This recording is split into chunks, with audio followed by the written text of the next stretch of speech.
सका, लेकिन वह विचार करता है कि मैं कहाँ से फंस गया। मेरा मित्र पिक्चर देख रहा होगा, आनंद ले रहा होगा, मैंने अपने मित्र की बात मान ली होती तो मैं भी पिक्चर का मज़ा लेता, आनंद लेता। ज्ञानी आत्माओं, धर्म सभा में बैठे बंधुभाव आत्माओं, अब हमारा आपसे प्रश्न है कि आप ये बताइए कि वह प्रवचन हॉल में बैठा व्यक्ति अच्छा है कि प्रवचन हॉल पिक्चर हॉल में बैठा व्यक्ति अच्छा? कौन अच्छा है? क्यों? अरे वाह, बड़े समझदार हैं। यानी पिक्चर हॉल में बैठा व्यक्ति को आप अच्छा कह रहे हैं, और क्या जो मुनिराज के सामने बैठा है प्रवचन सुन रहा है वह अच्छा नहीं है? नहीं, क्योंकि जैन दर्शन भावों पर डिपेंड करता है। जैन दर्शन भावों की तुलना करता है। आप कह रहे हो जो पिक्चर हॉल में बैठा है वह अच्छा है, लेकिन जो प्रवचन हॉल में बैठा वह अच्छा नहीं। क्यों? क्योंकि वह पिक्चर हॉल में बैठा वह सोच रहा है काश मैं भी मुनिराज के माता जी के प्रवचन सुन लेता तो कितने जीवन में पुण्य की कमाई कर लेता। वो पैसा भी गया और पाप का बंद कर रहा हूँ, और वह पुण्य की नगरी में बैठ कर के भी पापों की गठरी बांध रहा है। वह कह रहा है कि काश मैंने पिक्चर चला गया होता तो पिक्चर का आनंद ले लेता। बैठे बैठे कमाई किसकी कर ली? पुण्य की नगरी में आकर के पापों की ही गठरी बांधी। इसलिए बंधुओं, कितना पाप करते हो, और सबसे ज़्यादा पाप धर्म क्षेत्र पर तो आपका पाप चलता है। इसीलिए कहते हैं अन्य क्षेत्रम कृतम पापम धर्म क्षेत्रम विनश्यति, और धर्म क्षेत्रम कृतम पापम वज्रलेपो भविष्यति, कि अन्य क्षेत्र में किया हुआ पाप धर्म क्षेत्र पर कर सकता है, और धर्म क्षेत्र में आकर के भी अगर पाप करोगे बंधुओं तो भविष्य में तुम्हारे वज्र के समान हो जाएगा। कहाँ काटोगे, कहाँ जाओगे पाप काटने के लिए? और ऐसा ही मत समझना कि मेरा ही पुण्य का उदय है बंधुओं।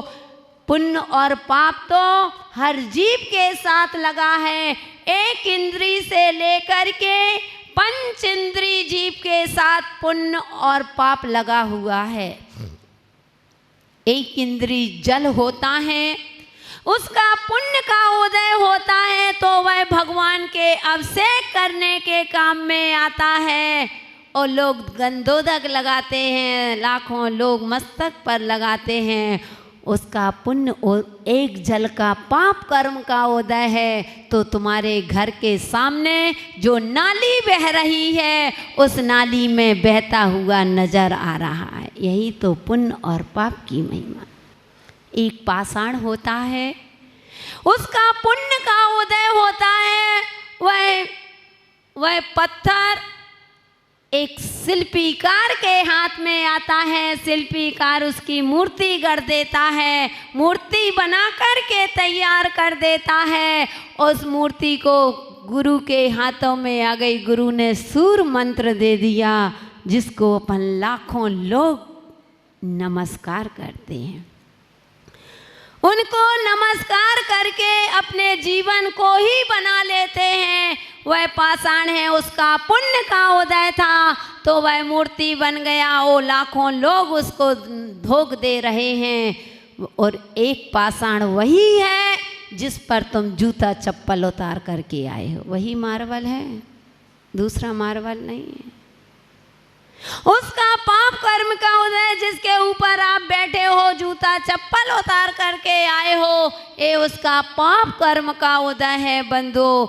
यही कहते हैं कि एक त्रियंश होता है, एक कुत्ता होता है उसका पुण्य का उदय होता है, और एक मनुष्य होता है उसका पाप कर्म का उदय होता है। एक मनुष्य अगर तुम्हारे पास आ जाए, गरीब व्यक्ति तुम्हारे दरवाजे पर आया कि सेठ जी कुछ मिल जाए, तो सेठ जी दुत्कार करके भगा देते हैं, चलो यहाँ से, सुबह सुबह से आ गए। ओहो, मनुष्य का तिरस्कार और उस कुत्ते का सत्कार की जो कुत्ता है उसको गाड़ी में घुमाया जाता है, उसके लिए अलग से दास दासी लगे हैं उसको सेवा करने के लिए, उसके लिए नहलाने के लिए साबुन अलग से आता है, उसको एक कमरे में अलग से रखा जाता है, गाड़ी में घुमाते हो। और तो क्या बंधो, कहते हैं जब वह कुत्ते का पुण्य को देख करके मनुष्य भी अपने भाव बिगाड़ लेता है। जब देश की हीरोइन और अपने हाथ में कुत्ते को लेकर के घूमती है तो वह मनुष्य विचार करता है, वो भगवान से प्रार्थना करता है कि हे भगवान, मुझे अगले जन्म में कुत्ता बनाना, जिससे मैं एक हीरोइन के हाथ में घूमूं, उसकी गोदी में घूमूं। बात हंसने की नहीं बंधु, बात मेरी बहुत गहरी है, समझने का प्रयास करो। तो वह कुत्ते का सत्कार और मनुष्य का तिरस्कार, यही तो पुण्य और पाप की महिमा है। कहीं दूर नहीं जाना, एक ही माँ के बेटे संतान जिसके पास पुण्य के उदय से पैसा है, और दो भाई हैं, एक गरीब है और एक अमीर है। जो भाई गरीब है तो बहन उसके लिए राखियां अलग आती हैं, और जिस भाई के पास पैसा होता है उसके लिए राखियां अलग आती ना। और भाई भतीजों के लिए कपड़े आ रहे हैं। ये पुण्य और पाप की एक ही माँ के संतान, लेकिन पुण्य और पाप में इतना अंतर। एक भाई के लिए सूती धागा साधारण राखी आ रही है, एक के लिए चांदी सोने आदि मोती आदि की डोरी लगी हुई वह राखी आ रही है।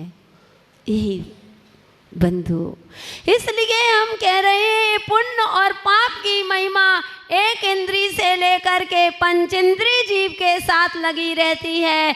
सब में शिखर जी गए होंगे, आपने देखा होगा, जिसका पुण्य का उदय है वह डोली में चढ़ के जा रहा है, वो बेचारा जिसके गरीब है पुण्य नहीं है वह तुमको कंधे में ढो कर के ले जा रहा है। यही पुण्य और पाप की महिमा। ज़्यादा दूर नहीं जाना,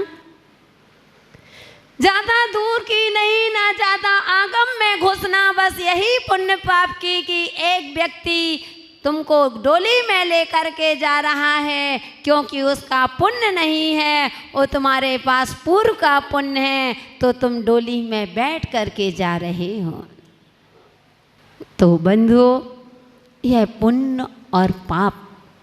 तो मैं इतना कहना चाह रही हूँ कि अपने जीवन में उस पुण्य की कुछ कमाई करो बंधुओं। जितनी पुण्य कम से कम यह मानव पर्याय मिली है, तो अपने पुण्य का बैलेंस बढ़ाइए, पुण्य को थोड़ा गाढ़ा करिए। ये जो तुम मिला है सब पूर्व का मिला है, पूर्व का खा रहे हो, ताज़ा कुछ नहीं, सब बासा ही खा रहे हो, अभी का कुछ नहीं खा। अभी तो पुण्य में आकर के कहते हैं कि भैया मंदिर जाया करो। अरे माता जी, मरने की फुर्सत नहीं है, वो आप कहते हो मंदिर जाया करो, अभिषेक करो। क्या जाए माता जी, सुबह 6 बजे से शॉप में निकलते हैं और तो शाम के 8-9 बजे रात को आते हैं, टिफिन लेकर के जाना पड़ता है, फुर्सत नहीं मिलती। वो आप कहते मंदिर जाया करो। ओहो, पुण्य के उदय से आपके पास समय नहीं, जिसने हमको समय दिया उसके लिए हमारे पास समय नहीं होता है। बंधो, विचार करो, यदवा तदवा घूम रहे होंगे, 6 बजे 6:30 बजे मार्केट बंद हो जाता है, लेकिन जिनका पुण्य का उदय है वह बैठे हैं, और जिनका पाप कर्म का उदय है वह बाहर ही घूम रहे हैं। घर में बैठे गप्पे लगा रहे हैं, टीवी देख रहे, पिक्चर देख रहे, सीरियल देख रहे, इसके लिए समय है। लेकिन तुम्हें धर्म ध्यान करने के लिए 2 मिनट का, आधा घंटे का भी समय नहीं। और पूछो क्या चाहिए तो कहते हैं पुण्य चाहिए, कहते हो ना। कोई भी जीव है, एक इंद्री से लेकर के 5 इंद्री जीव से अगर हम पूछेंगे कि तुमको क्या चाहिए भैया, पुण्य चाहिए कि पाप, तो तुम क्या कहोगे? पुण्य चाहिए, पाप किसी को नहीं चाहिए। जब पुण्य चाहते हो तो मुझे वह घटना याद आती है, पुण्य और एक पाप था, दोनों में इतना बहस होती है, इतनी लड़ाई होती है। और लड़ाई किस बात की? आई एम समथिंग, मैं कुछ हूं। बस लड़ाई इसी बात की थी, मैं बड़ा, मैं बड़ा। वह पुण्य कहता है कि मैं बड़ा हूँ, वो पाप कहता है कि मैं बड़ा हूँ। किसकी मानी जाए? दोनों में बड़ा झगड़ा होता है, बहुत तेजी के साथ झगड़ा हो गया। तीसरा व्यक्ति निकलता है, पूछा भाई तुम क्यों लड़ रहे हो, क्यों इतना अपना समय बर्बाद कर रहे हो, क्यों लड़ रहे हो? तो वह कह रहा है कि भाई हम दोनों में लड़ाई इस बात की है कि पुण्य कह रहा है कि मैं बड़ा, और मैं कह रहा हूँ कि मैं बड़ा। आज लड़ाई भी तो बड़े की ही तो है, जो है सो बड़े की। तो उसने कहा कि आखिर तुम ये बताओ कि तुम बड़े पुण्य से कहता है कि तुम अपने आप को बड़ा क्यों मानते हो? क्या तुम्हारे पास सबूत है कि तुम बड़े हो? तो वह कह रहा है कि मैं बड़ा इसलिए हूँ कि दुनिया मुझे चाहती है। मैंने बताया ना, किसको चाहती है? मुझे चाहती है दुनिया, इसलिए मैं बड़ा हूँ। तो वह पाप तुरंत बोलता है कि भले ही दुनिया तुमको मांगती है, मैं मानता हूँ कि दुनिया तुमको चाहती है, लेकिन काम मेरा करती है, इसलिए दुनिया में मैं बड़ा हूँ। पाप की हो रही ना, काम किसका कर रहे हो? पाप का कर रहे हो। और फल क्या चाहते हो? पुण्य का कर रहे हो, पुण्य चाहते हो। बंधुओं, अगर आपने उस चक्की में जब आटा पीसते हो, आटा नहीं, अनाज पीसते हो, आटा नहीं पीसता, यानी अनाज पीसते हो, अगर तुमने अपनी चक्की में गेहूं डाला है तो गेहूं का ही तो आटा निकलेगा क्या? चने का आटा निकलेगा क्या? नहीं निकलेगा। अगर आपने पंखा का बटन ऑन किया है, अब तो पंखा ही चलेगा, ट्यूबलाइट जलने वाला नहीं। इतना तो समझ में आ रहा ना? आ रहा है। तो जब मालूम है जो खेत में तुमने बोया है वही तो तुमको मिलेगा ना, फिर ये तुम्हारी मूर्खता कैसी कि हम पाप का बीज बो रहे हैं और पुण्य की फसल काटना चाहते हैं। तो ना भूतो ना भविष्यति। और कितना पुण्य करते हो बंधु। क्या मंदिर में एक टाइम मंदिर आ गए, हो गया पुण्य?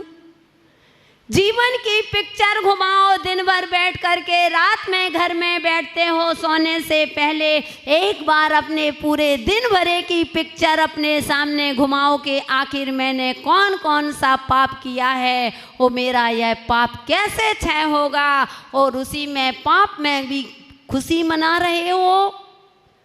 एक बार मंदिर हुआ, एक माला फेर ली, हो गया पुण्य, इसमें तुम्हारी गाड़ी पार हो जाएगी क्या? बंदो, हम आपसे पूछते हैं कि एक पहिया, अगर एक गाड़ी है, एक गाड़ी में एक पहिया साइकिल का लगा हुआ है और एक पहिया ट्रैक्टर का लगा हुआ है, अब बताओ वह गाड़ी कब तक चलेगी? चलेगी क्या? नहीं चलेगी। ओम जी कह रहे नहीं चलेगी, बड़े ध्यान से सुन रहे हैं। यानी कि अगर तुम्हारे उस गाड़ी में एक गाड़ी का पहिया साइकिल का पहिया हो और एक गाड़ी का पहिया ट्रैक्टर का पहिया हो, तो बंधुओं आप कहते हो उसको गाड़ी का नाम ही नहीं दोगे, उसको गाड़ी नहीं खचाड़ा कहोगे। यानी बेकार। खचाड़ा समझ गए ना? अब हमारी समझ में तो तुम्हारी भाषा में क्या बोला जाता, बेकार यानी, तो उसको खचाड़ा कहेंगे, अटाला कहेंगे, जो भी कहोगे वह कहोगे, लेकिन उसको गाड़ी, क्योंकि वह चल ही नहीं सकती है। तो बंदो जब उस गाड़ी के लिए, तो मैं कहती हूँ आपकी गाड़ी कैसे चलेगी?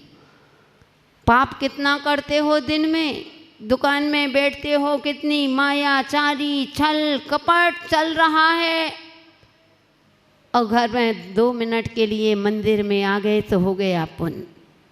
बंधु मैं हमेशा कहती हूँ, आपने सुना भी होगा कि मैं पाप जो होता है वह पहाड़ बराबर होता है, और पुण्य जो होता है टोंक के समान होता है। आप सब में शिखर जी गए हो, पहाड़ कितना चढ़ना पड़ता है, और टोंक में कितने मिनट बैठते हो बताओ? 1 घंटे नहीं, 2 घंटे नहीं, 5 मिनट। दादाजी कह रहे हैं मुश्किल से 5 मिनट। उधर तो ऐसे लगती जल्दी वंदना हो जाए कि मैंने इतनी वंदना कर ली है। ऐसे ही करते हो ना? यानी हम 12 बजे रात से चढ़ रहे हैं, 2 बजे रात से पहाड़ चढ़ रहे हैं। इतना पहाड़ चढ़ करके गए, और टोंक में कितने 2 मिनट भी नहीं बैठते हैं। जो बड़ा धर्मात्मा होगा, प्रक्षाल पूजन अभिषेक आदि करता होगा, तो कायस्थक ने 3 परिक्रमा दी, ऊपर देखा, कायस्थक किया, भागे, दूसरी टोंक पर पहुंच गए, एक टोंक की वंदना हो गई। यानी ऐसे ही हमारे जीवन का यहाँ पर चल रहा है कि हम पाप तो पहाड़ बराबर दिन भर करते हैं, लेकिन पुण्य कितना करते हैं उसके लिए भी हमारे पास समय नहीं है। अरे माता जी समय नहीं है, समय निकलता जा रहा है। बंधु कल चतुर्मास कलश की स्थापना होना है, चतुर्मास स्थापना होना है, और आज विचार करो थोड़ा सा। हमें अपने जीवन को तोलना है कि हमारी गाड़ी कैसे चलेगी। अब जब पाप कर्म का उदय आता है तो भगवान के पास दौड़ते हो, और जब पुण्य का उदय होता है तो समझ गए ना? इनडायरेक्ट बात जल्दी समझ में आती है। जब पाप करते हो तब तुमको भगवान की याद नहीं आती है, और जब पाप कर्म का उदय आता है तो भगवान के सामने जाते हो।